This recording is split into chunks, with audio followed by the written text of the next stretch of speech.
আসসালামু আলাইকুম, বিসমিল্লাহির রহমানির রহিম। সবাইকে স্বাগতম আমার চ্যানেলে। শুভ সকাল। রান্নাঘরে চলে আসলাম। ডিম পুস করে নিতেছি। মার জন্য ডিম পুস আর রুটি, আর আমাদের জন্য পান্তা ভাত, সাথে আছে ডালের বড়া, ডিম ভাজা। এই তাহলে নাস্তাটা আস্তে আস্তে তৈরি করি। রুটিটা ভেজে নিই, ডিম পুসটা করা হোক। তারপরে তো ডালের বড়া ভাজা হয়ে গেল। আমি, মা, সাইদুল বাবা খেতেও বসে পড়লাম। সাথে ডিম ভেজে নিয়েছিলাম, পান্তা ভাত খেয়ে নিলাম। আর গতকালকে একটু ভর্তা আছে, তাও বের করলাম, পান্তা ভাত দিয়ে খাবো নে।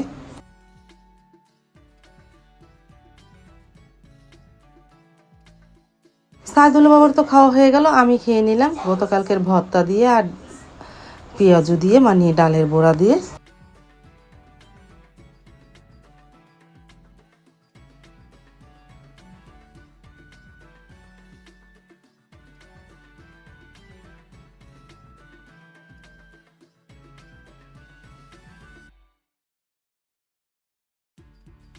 খাওয়া তো হয়ে গেল। সকালের নাস্তার পরে তো অনেক কিছু জমে। থাল বাসন ধোবো। আর দুটো ইলিশ মাছ বের করে রেখেছি, ইলিশ মাছ রান্না করব। কই মাছ সাইদুলে বাবা কেটে দিয়ে গেল, কই মাছ রান্না করব। আজকে মিজান আসতেছে। আর মূলা শাক এনেছিল গতকালকে রাত্রে সাইদুল বাবা, মা বেছে দিতেছে। মূলা শাক ভাজি আর মুগ ডাল, এই দুপুরের মেনু। তাহলে সব কিছু গুছিয়ে নিই। সব কিছু গোছানো হয়ে যাওয়ার পর প্রায় 11টা না 12টা বাজে রান্না করে চলে আসলাম। এই যে লবণদা রেখেছিলাম কই মাছটা, সকালে উঠে কাটা হয়ে যাওয়ার পর লবণদা রেখেছি। কই মাছ ভুনা, ইলিশ মাছ ভুনা, শাক ভাজি, ডাল। এই তাহলে আস্তে আস্তে রান্না করি। প্রথমে মূলা শাকটা বসিয়ে দিলাম, ভাতটা বসিয়ে দিলাম, পেঁয়াজ কাঁচামরিচ লবণ দিয়ে সিদ্ধ করে নিই, পরে বাগার দেবো নে শাকটা।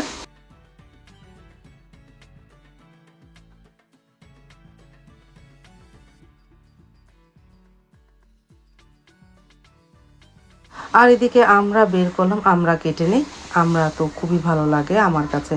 আর সারামণি তো খুবই পছন্দ করে আমরা পেয়ারা। বাহিরে তো প্রচণ্ড রৌদ্র, আর কি বলবো। তারপরে এদিকে রসুন আর শুকনো মরিচটা ভেজে নিলাম। শাকটা মজে গেছে, মানে সেদ্ধ করা হয়ে গেছে। এখন বাগার দিয়ে ফেললাম, ভাতটাও ঠিকা দিয়ে ফেলেছি।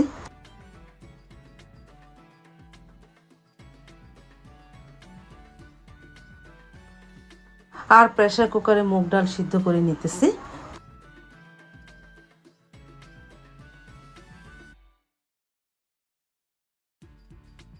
আর এদিকে কই মাছটাও আস্তে আস্তে ভেজে নিতেছি। মুগ ডালটা সিদ্ধ হয়ে যাওয়ার পর পানি দিয়ে এখন ভালোভাবে ঘটে নিতে, ঘটে কিছুক্ষণ জাল দিয়ে তারপরে বাগার দিব, না কালি জিরা দিয়ে রসুন দিয়ে বাগার দিব।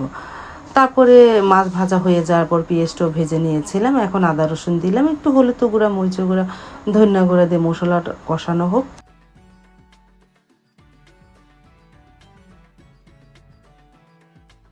আর পাশের চুলায় ইলিশ মাছটা রান্না করব, পেঁয়াজটাও একটু ভেজে নিতেছি।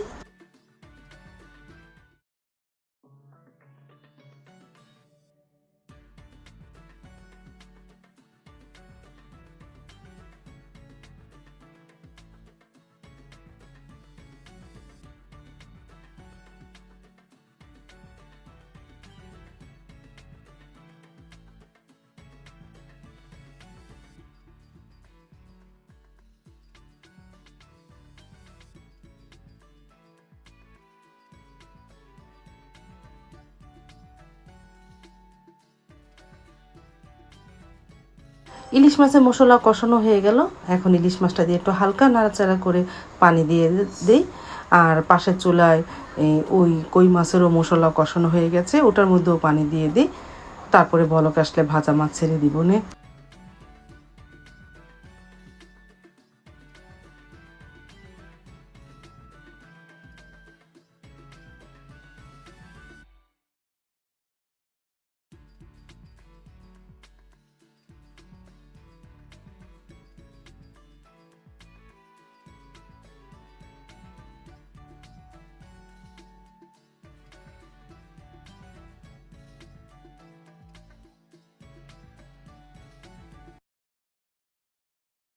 তারপর তো দুপুরে রান্নাটা কমপ্লিট হয়ে যাওয়ার পর সাদুল্লা বাবা চলে এসেছে। মিজান তো এসেছেই। মিজান প্রায় 12:30টার দিকে এসেছিল, মানে ঢাকা থেকে এসেছে মার সাথে দেখা করার জন্য। মিজানও খেতে বসে পড়লো। মা, মিজান, সাদুল্লা বাবা তিনজনে খেয়ে নিতেছে। আমরা পরে খেয়ে নিই বলে ও সারামণিকে ডাক দিলাম, ও বলতেছে পরে খাবে, ও এখন খাবে না।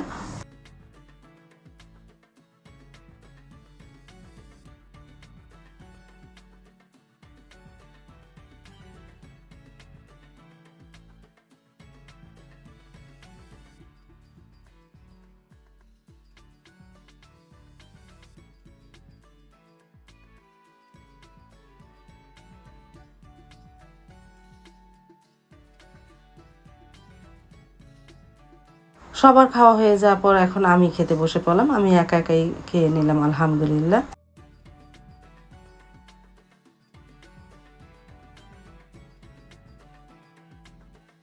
আজ তাহলে এই পর্যন্ত, দেখা হবে আগামীকালকে নতুন আরেকটা ব্লগ নিয়ে। আল্লাহ হাফিজ, আসসালামু আলাইকুম।